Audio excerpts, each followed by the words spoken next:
जनता समाचार, जनता के लिए जनता की आवाज। तो आइए नजर डालते हैं शहर और देश प्रदेश की कुछ खास खबरों पर।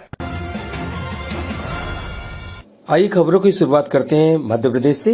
मध्य प्रदेश उपचुनाव का पारा तेजी से चढ़ता हुआ नजर आ रहा है। बीजेपी की ओर से सभी 28 सीटों के उम्मीदवारों की सूची तैयार है, बस हाईकमान की मोहर लगनी बाकी है। इसी सिलसिले में मुख्यमंत्री शिवराज सिंह आज दिल्ली पहुंच चुके हैं। वहीं कांग्रेस भी अपने उम्मीदवारों की सूची तैयार कर चुकी है। सिर्फ 4 सीटों पर पेच फंसे हुए हैं। उम्मीद है कि ये भी शीघ्र ही फाइनल हो जाएंगी। रविवार को बिहार के पूर्णिया में राजद नेता शक्ति मलिक की गोली मारकर हत्या कर दी गई। शक्ति मलिक वही नेता है जिन्होंने कुछ दिन पहले ही तेजस्वी यादव पर टिकट के बदले 50 लाख रुपए मांगने और जाति सूचक टिप्पणी करने का आरोप लगाया था। जानकारी के अनुसार रविवार की सुबह बदमाशों ने शक्ति मलिक की गोली मारकर हत्या कर दी। वह आरजेडी के अनुसूचित जाति और जनजाति प्रकोष्ठ के सचिव थे। फिलहाल घटना की विस्तृत जानकारी की प्रतीक्षा की जा रही है। कोरोना महामारी के इस काल में प्रदेश की जनता बेहद बेसहाय सी है, ये कहना है जनता दल यूनाइटेड के मध्य प्रदेश के अध्यक्ष श्री सूरज जायसवाल का। आज दिनांक 4 अक्टूबर को श्री जायसवाल ने जबलपुर शहर जिला कार्यालय का उद्घाटन किया। जनता दल यूनाइटेड से जुड़ी हुई सभी राजनीतिक गतिविधियों का संचालन अब जदयू के जिला कार्यालय से ही किया जाएगा। जनता दल यू मध्य प्रदेश आगामी दिनों में होने वाले स्थानीय निकाय और पंचायत चुनाव में अपनी पूरी ताकत के साथ अपने राजनीतिक धर्म को निभाते हुए चुनाव लड़ेगी। जबलपुर नगर निगम पालिका नगर पंचायत वार्ड प्रत्याशियों का चयन और आवेदन ऑनलाइन मंगाए जाएंगे। इस कोरोना काल में महामारी के दौर में प्रदेश की जनता के दोनों प्रमुख राजनीतिक दल कांग्रेस और भाजपा को देख लिया है, उनके चरित्र को पहचान लिया। इन्हें प्रदेश की जनता की कतई चिंता नहीं है, सिर्फ सत्ता ही इनका प्रमुख चरित्र है। आज प्रदेश की जनता सबसे ज्यादा इसलिए तकलीफ और असहाय दिख रही है क्योंकि सत्ता और विपक्ष दोनों को ही प्रदेश की जनता की कोई चिंता नहीं। एक दल सत्ता पाने के लिए तो एक दल सत्ता बचाने के लिए संघर्ष कर रहा है। ऐसे में प्रदेश की जनता के लिए आने वाले समय में जदयू ही एक नई ताकत के रूप में उभर कर सामने आएगा। स्थानीय निकाय राजनीति की नर्सरी होती है और हम अपनी नर्सरी में युवा और ईमानदार नेतृत्व पैदा करेंगे। कार्यक्रम में डॉक्टर महेश सेंधिया, अरविंद पैगवार मोहन, दुबे मिथिलेश, संजय कुमार, नवनीत झा आदि उपस्थित थे। सबसे पहले तो मैं आप सभी लोगों को यहाँ पर अपना बहुमूल्य समय देने के लिए बहुत बहुत धन्यवाद देता हूँ। आप सभी अवगत हैं कि इस कोरोना काल में हम जबलपुर संस्कार थाने के लोग बहुत ही विकट समय का सामना कर रहे हैं।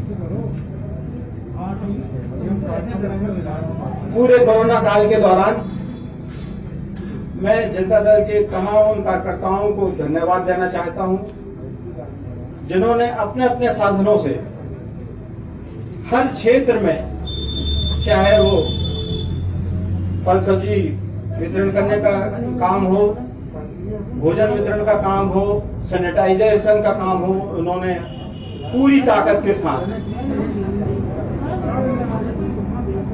अपने आप को समर्पित किया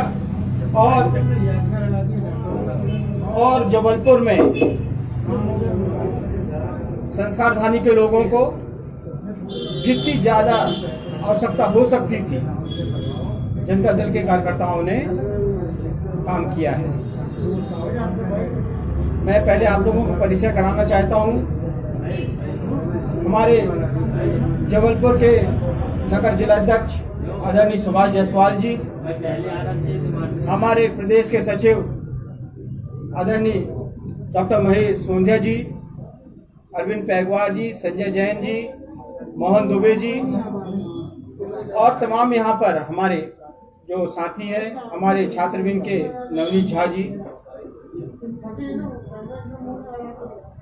आज का कार्यक्रम जो है, हमने यहाँ पर अपने जिला कार्यालय का उद्घाटन किया है। आप सभी जानते हैं कि आने वाले समय पे न सिर्फ जबलपुर जिले में बल्कि पूरे प्रदेश में स्थानीय निकायों के जो चुनाव हो रहे हैं, जनता दल यू इन प्रत्येक चुनावों में अपने राजनीतिक धर्म का परिपालन करते हुए पूरी ताकत के साथ चुनाव लड़ेगा। आज प्रदेश के अंदर जो स्थिति है, पूरे प्रदेश के अंदर राजनीतिक अस्थिरता है। इसके लिए दोनों दल, चाहे वो कांग्रेस हो या भाजपा, इसके लिए दोषी हैं। कोरोना काल शुरू हुआ, महामारी शुरू हुई और सरकार गिरा दी गई।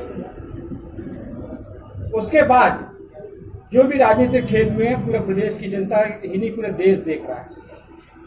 जनता दल यू का ऐसा मानना है कि इसके लिए दोनों दल दोषी हैं और खामियाजा पूरे प्रदेश की जनता को भोगना पड़ा। किसी प्रकार की कोई भी सुविधा जो तत्कालिक तौर पे इस महामारी को रोकने के लिए की जा सकती थी, नहीं हो पाई। पूरा स्वास्थ्य विभाग खुद संक्रमित होकर बैठ गया। निर्णय लेने वाले व्यक्ति घर में बैठ गए। कोई भी जिम्मेदार इस प्रदेश का धनी मंत्री नहीं था जो निर्णय करता। आज विकराल स्थिति, चाहे इंदौर हो, ग्वालियर हो, जबलपुर हो, भोपाल हो, जो भी आंकड़े आए हैं मृत्यु के, वो पूरी तरह आधे और अधूरे हैं। संक्रमितों के जो आंकड़े पेश किए जा रहे हैं वो भी आधे अधूरे हैं। ये स्थिति हमने संस्कार धानी में देखी, जबलपुर में देखी। ऐसा विकराल रूप मैंने कभी नहीं देखा था जीवन में। अस्पतालों में सामान्य मरीजों के लिए भी जगह नहीं थी और जिस प्रकार से पूरे प्रदेश के जनता के नागरिक इस महामारी के दौर में पीड़ित हो रहे हैं, लुट रहे हैं, मैं ऐसा मान के चलता हूं कि उसके लिए सत्ता दल और विपक्ष दोनों बराबरी के दोषी हैं। जनता दल यू ने तय किया है कि इस प्रदेश में एक नई ताकत के रूप में अपने आप को स्थापित करेगा और उसके लिए सबसे सही समय है स्थानीय निकायों के चुनाव। जनता दल यू पूरे प्रदेश में स्थानीय निकायों के चुनाव, पंचायत चुनाव पूरी ताकत के साथ लड़ेगा, क्योंकि ये प्रदेश की जनता एक तीसरे विकल्प को तलाश रही, ईमानदार विकल्प को तलाश रही है। और जो नेतृत्व होता है वो विधानसभा लोकसभा से निकल के नहीं आता। जो सही और सच्चा नेतृत्व होता है वो वार्ड मेंबर के चुनाव से, पंचायत के चुनाव से निकल के सामने आता है। इसमें हम अपनी भूमिका निभाएंगे।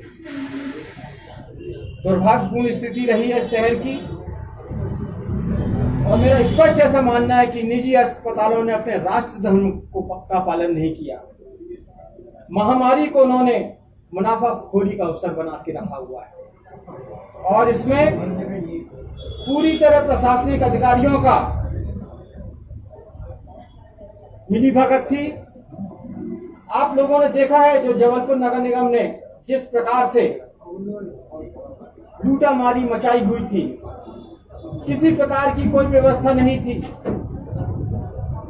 जो भी सुविधाएं उपलब्ध कराई जा रही थी वो आमजन के द्वारा उपलब्ध कराई जा रही थी, स्वयंसेवी संस्थाओं के द्वारा करवाई जा रही थी। मैं तमाम उन स्वयंसेवी संस्थाओं को भी धन्यवाद देना चाहता हूं, लेकिन अभी वक्त खत्म नहीं हुआ है कोरोना का। अब हमें और आगे महामारी का सामना करना पड़ रहा है और ऐसे वक्त पे जबकि हमें सीमित जमावड़े होने चाहिए थे, कांग्रेस भाजपा के द्वारा उपचुनाव के नाम पे बड़ी बड़ी रैलियां की गई हैं। लाखों की तादाद में लोगों की रैलियां हुई। मैं इतना ही कहना चाहता हूं कि राजनेता लोग और दोनों बड़े राजनीतिक दल, चाहे कांग्रेस और भाजपा, ने अपने राजनीतिक और राजधर्म का पालन नहीं किया है। राजधर्म होता है जनता के लिए और जनता की सेवा करने के लिए। राजनीति होनी चाहिए वोटरों के लिए, ना कि वोट के लिए। और कांग्रेस भाजपा सिर्फ वोट की राजनीति कर रही है, उनको वोटरों की कोई चिंता नहीं। मैं आज आप लोगों के माध्यम से, मैंने पहले भी लिखा है, मुख्यमंत्री जी को लिखा, केंद्रीय मंत्री को लिखा कि वर्ष 2020-21 वर्ष जो शैक्षणिक सत्र है उसको जीरो एकेडमिक ईयर डिक्लेयर किया जाए। अभी तक क्लास नहीं लग रही है, लगने की स्थिति भी नहीं है। और लगनी भी नहीं चाहिए। इस महामारी में कोरोना प्रोटोकॉल का परिपालन करने की स्थिति में कोई भी स्कूल नहीं है, लेकिन जिस प्रकार से निर्णय किए गए हम उसकी निंदा करते हैं। और सबसे बड़ा दुखद पहलू इस बात का है कि माननीय मुख्यमंत्री जी ने अपने किसी भी कथन का परिपालन नहीं किया। उन्होंने कहा था कि कोरोना काल में जो लॉकडाउन के समय का बिजली बिल है वो माफ कर दिया जाएगा, तो बिजली बिल माफ नहीं किया गया। हर दुकानदार परेशान है, मध्यम वर्गीय व्यक्ति पे परेशान है। आज हजारों रुपए का उसका बिल उसके सामने खड़ा हुआ है और रोज उसको धमकी मिल रही है कि उसकी बिजली काट दी जाएगी। हम टैक्स किस बात के लिए देते हैं? इस बात के लिए देते हैं कि सरकार हमारी सुरक्षा करेगी, हमारे स्वास्थ्य की रक्षा करेगी, हमें शिक्षित करेगी। इन तीनों चीजों में सरकार पूरी तरह फेल हो चुकी है। मैं इतना ही कहना चाहता हूं, आज कार्यालय का उद्घाटन हुआ है। हमारे जिले और शहर की गतिविधियां यहां से संचालित होंगी और आने वाले समय पे नगर निगम के चुनाव में हम लोग नए नौजवानों को, अच्छे लोगों को जनता दल से प्रत्याशी बनाएंगे ताकि नगर निगम के लिए एक ईमानदार नेता चुन के आए। महागठबंधन में सीटों का बंटवारा पूरा हो गया है। आरजेडी 144, कांग्रेस 70 और लेफ्ट 29 सीटों पर चुनाव लड़ेगी। वीआईपी ने इस बंटवारे से असंतुष्ट होकर हंगामा कर दिया। मुकेश सैनी ने महागठबंधन से नाता तोड़ लिया। प्रेस कॉन्फ्रेंस के बीच में ही वो बाहर निकल गए और कहा आरजेडी ने उनके पीठ पे छुरा भोंका है। उधर पटना में जेडीयू और बीजेपी के नेताओं में मुलाकात का दौर जारी है। सीटों को बंटवारे को लेकर आम सहमति बनाने की कोशिश की जा रही है। वहीं चिराग पासवान की नाराजगी एनडीए के साथ बनी हुई है। ऐसी आशंका व्यक्त की जा रही है कि चुनाव के पहले चिराग पासवान एनडीए से किनारा कर सकते हैं।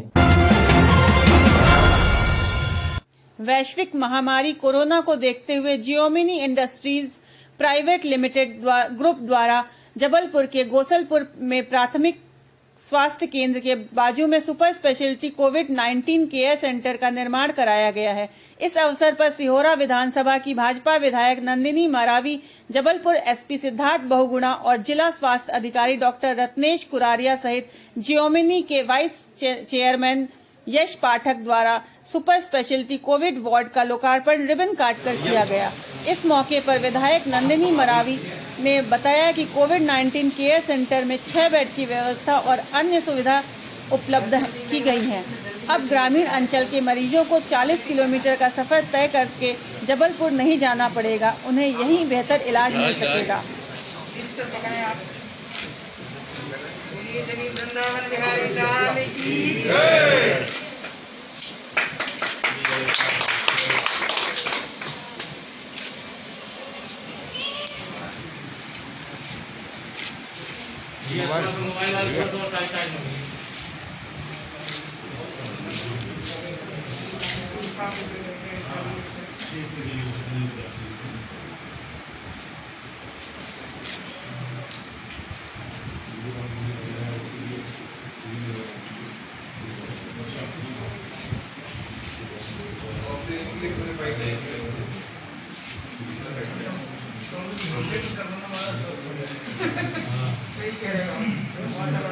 कोरोना वर्तमान समाज में हमारा अंग बन चुका है। अभी हम ये नहीं बोल सकते कि इसकी वैक्सीन कब आएगी और कब हमारा इससे पीछा छूटेगा। तो क्षेत्र की विधायिका महोदय और जियोमन इंडस्ट्रीज़ के द्वारा जो हमारे अस्पताल में 6 बिस्तर का एक अत्याधुनिक कोविड सेंटर बनाया गया है, इससे निश्चित रूप से क्षेत्र के लोगों को लाभ होगा। गंभीर परिस्थिति में कई बार जबलपुर पहुंचाना मुश्किल होता है, तो प्राथमिक रूप से उसे जो आवश्यक उपचार है वो सभी यहाँ उपलब्ध हो जाएगा। आने वाले दुर्गा उत्सव को लेकर शिवराज सरकार का बड़ा फैसला। मूर्तियों पर लगी ऊंचाई का प्रतिबंध अब हटा लिया गया है। पहले के आदेश में मूर्तियों की ऊंचाई 6 फीट सुनिश्चित की गई थी। पंडालों के साइज पिछले आदेश वाले ही रहेंगे।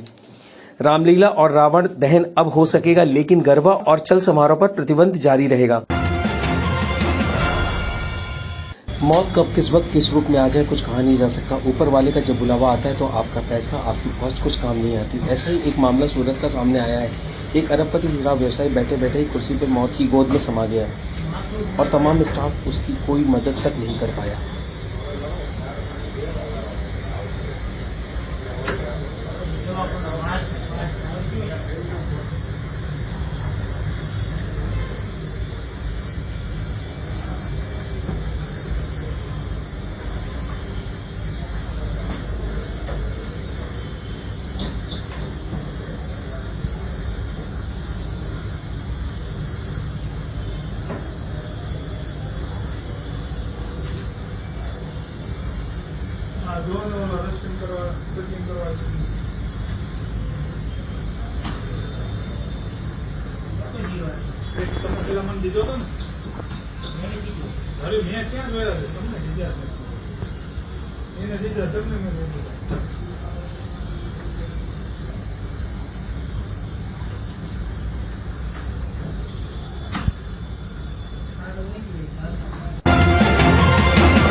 हाथरस केस में आज उत्तर प्रदेश के डीजीपी और चीफ सेक्रेटरी श्री अवनीश अवस्थी पीड़ित परिवार का हाल जानने उसके घर पहुंचे। योगी सरकार ने पहले ही हाथरस के एसपी एवं कलेक्टर सहित 7 संबंधित अधिकारियों को निलंबित कर दिया है। समझने वाली बात यह है कि पीड़ित परिवार के साथ क्या कोई राजनीतिक पार्टी हमदर्दी रखती भी है या महज दिखावा ही है। अगर रेप और महिलाओं के अत्याचार के मामले देखें तो ये हर प्रदेश में ही हो रहे हैं। कभी किसी खास घटना पर राजनीति तेज हो जाती है और राजनेता इसकी आड़ में अपनी रोटियां सेकने लगते हैं। पीड़ित परिवार को न्याय क्या मीडिया के सामने इस दिखावटी हंगामे से मिल पाएगा या योगी इस मामले को सूझबूझ से सुलझा पाएंगे? आने वाले दिनों के चुनाव में इस घटना का असर जरूर दिखेगा। इस बुलेटिन में इतना ही, तो बने रहिए जनता समाचार के साथ। आप देख रहे हैं जनता के लिए, जनता की आवाज, जनता समाचार। अन्य खबरों के लिए हमारा चैनल सब्सक्राइब करें।